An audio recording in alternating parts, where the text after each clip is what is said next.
Out of all the planets in the solar system, there is one world that even scientists themselves call one of the most hostile destinations for humans.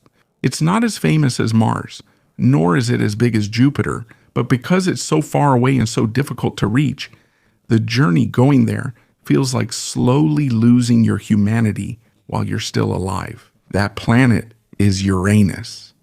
Most of us only know Uranus as the cold blue planet from science books.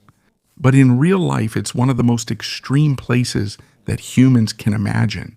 Not just because of its climate, but because the journey itself could destroy the human body before anyone even gets there. If ever there's a crewed mission to Uranus someday, it won't be like the missions to the Moon or Mars. The challenge is on a whole different level. Because the enemy here isn't just the distance. You're up against time itself, radiation, isolation, and the effects of deep space on the human mind and body. In 1977, NASA launched Voyager 2. Up to now, it's still the only spacecraft that has come close to Uranus. It used gravity assist from Jupiter and Saturn to speed up its journey out of the solar system. Even so, it still took more than 8 years before it reached the planet. According to studies by NASA and other space agencies, a possible crewed mission to Uranus could take more than a decade, and that's just one way. And the longer the journey takes, the more problems pile up. On Earth, we are protected by the atmosphere and magnetic field against harmful radiation from space. But as you move farther from Earth, that protection gradually disappears. Even on the International Space Station, astronauts are already exposed to higher levels of radiation compared to normal people on Earth. But the ISS is still within the partial protection of our planet's magnetosphere. According to NASA and scientific studies about long-duration spaceflight, exposure to galactic cosmic rays can cause serious damage to DNA, the brain, the heart, and the immune system. This is not just simple fatigue. Some of the effects can be permanent. When a person stays in microgravity for a long time, the body starts to weaken even if there is exercise equipment on the spacecraft. The bones gradually become thinner, the muscles weaken, and even the flow of blood in the body changes. According to studies from long-duration missions on the ISS, some astronauts have experienced vision problems due to pressure changes inside the head while in zero gravity. During the pandemic, many people struggled with just a few months of isolation, and that's here on Earth. What more if you were away from all of humanity for decades? According to analysts and space psychologists, one of the biggest challenges in future deep space missions is not just engineering, but also the mental health of the crew. Because of the extreme distance, communication with Earth won't be in real time. When you're on Uranus, it might take more than 2 hours for a simple message to be sent and received. Due to light speed and Uranus's distance, its true condition is even more surprising. It's known as an ice giant. Uranus, kilala ito bilang ice. But that doesn't mean it's made of pure ice. In fact, it doesn't have a solid surface that a person can step on, unlike Earth. Its atmosphere is made up of hydrogen, helium, and methane. Methane is the reason why the planet is blue. But beneath that beautiful color, the environment is extremely brutal. According to observations from Voyager 2 and telescope studies, the winds on Uranus can reach over hundreds of kilometers per hour. Its temperature is also extremely low, reaching almost negative 200 degrees Celsius in the upper atmosphere. And deeper down, the pressure increases to the point where it becomes impossible for a normal spacecraft to survive. Some scientists even believe that under the intense pressure inside Uranus, what's called diamond rain may form, where carbon turns into crystals because of the extreme heat and pressure. But until now, this is still being studied and there is still no direct confirmation from actual exploration. So even if humans get there someday, it won't be like landing on a new world as seen in science fiction movies. Most likely, it will just be an orbital mission where the spacecraft will orbit while studying the planet from a distance. With current technology, a mission to Uranus is still not feasible for now. It requires a huge budget, decades of preparation, and extremely high risk for the crew. This is also the reason why many space agencies are still more focused on the Moon and Mars. They are closer, more practical, and have more potential for long-term human missions. But even so, Uranus remains important to science. According to planetary scientists, studying the ice giants is a major key to understanding how the solar system was formed. There are also many exoplanets in other star systems that are similar to Uranus and Neptune. So the more we understand these planets, the more we also understand other possible worlds in the universe. For now, there is no concrete human mission to Uranus, but there are proposals for future robotic missions that may be sent in the coming decades. And perhaps that's the most reasonable step for now, because with the current state of human technology, Uranus is not yet a destination we are ready to inhabit. This serves as a reminder of how small humans are in the vastness of space, and how much farther we still have to go before we can truly say that we are capable of conquering space. As humans spend more time in deep space, the very design of their bodies gradually changes. And one of the very first things affected is not immediately the brain or the heart, but the bones. Here on Earth, there's something we barely notice every day: gravity. With every step we take, every time we stand, every movement, there's a force pulling our body downward. And because of that, our skeletal system is forced to stay strong. But in space, that pressure disappears. When there's no more gravity acting against the body thinks it no longer needs thick and strong bones. So it starts to reduce bone density. According to studies from NASA's long-duration missions and other space agencies, astronauts on the International Space Station can lose about 1 to 2% of their bone mass each month, even if they exercise regularly. And it's not just simple weakness. Without gravity, almost all the muscles in the body start to shrink because they're not being used as much.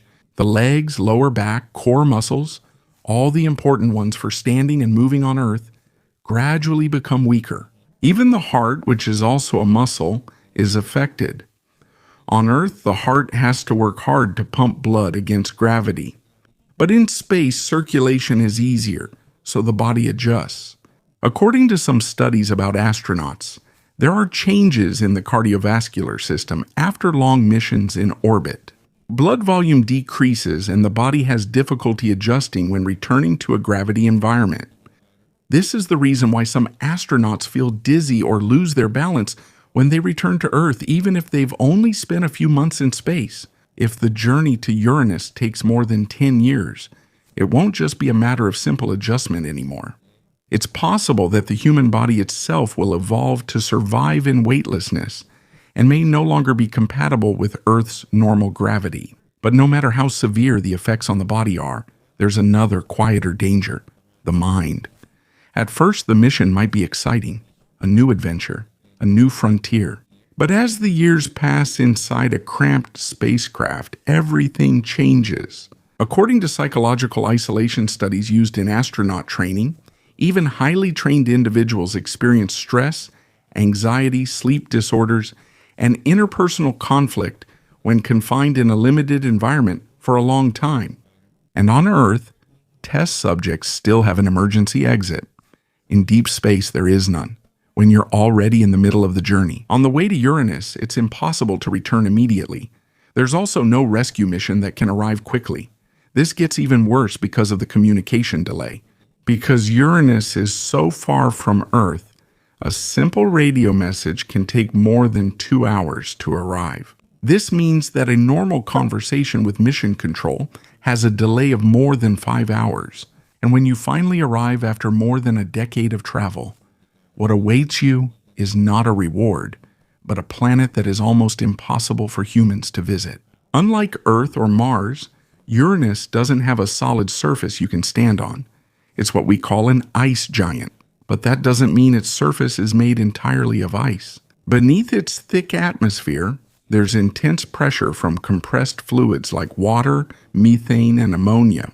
As a spacecraft goes deeper and deeper into its atmosphere, the pressure and heat become more intense to the point where it could possibly be crushed. Even the toughest man-made materials, according to NASA's own explanations about the structure of Uranus. Its environment is too extreme for any conventional landing mission.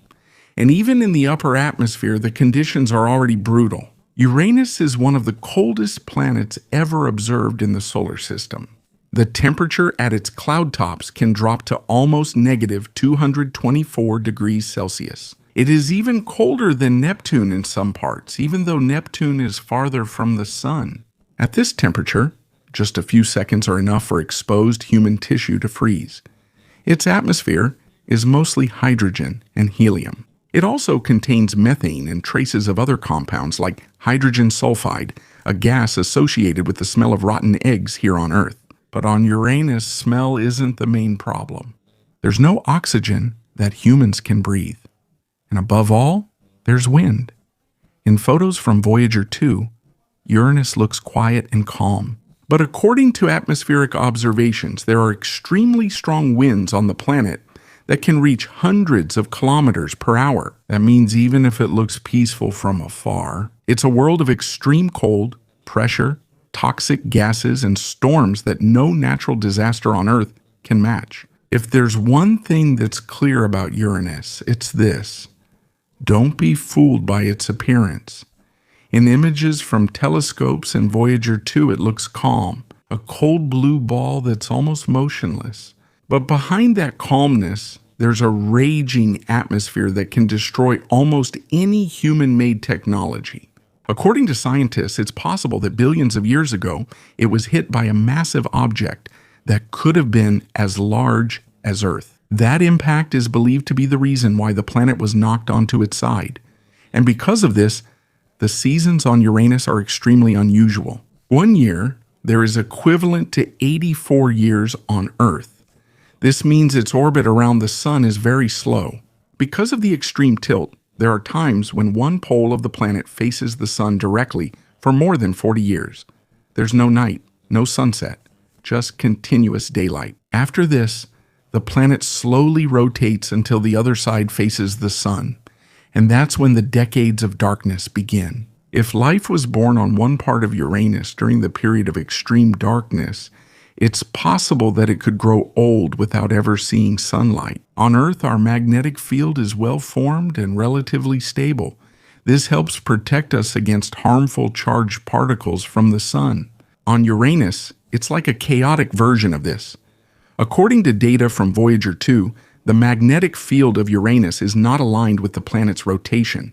It is highly tilted and its source is not exactly at the center of the planet. And according to some more recent analyses of Voyager data, it's possible that the spacecraft's path in 1986 happened to coincide with a period of unusual solar wind conditions. This means that scientists still don't fully understand the true conditions of Uranus. Even its moons are not exempt from mystery. Uranus has 27 known moons, including Titania and Oberon. But these worlds are made up of ice, rock, and extreme cold. In some areas, darkness lasts for decades because of their position around the planet. There's no breathable atmosphere, no warmth. There's no clear place for human settlement using current technology. And this is where it becomes clear why, until now, only one spacecraft has truly come close to Uranus. In January 1986, Voyager 2 passed by the planet, and it gathered valuable information in just a few hours before it continued out of the outer solar system. Until now, that's still our closest look at Uranus, but that doesn't mean the science community has forgotten about it. In 2022, the Planetary Science Decadal Survey in the United States considered it one of the most important future missions. A proposed Uranus orbiter and atmospheric probe, but that's a robotic mission, not a mission for humans. Because as scientists learn more about the effects of deep space on the human body, it becomes even clearer that there is a limit to what the human body can endure.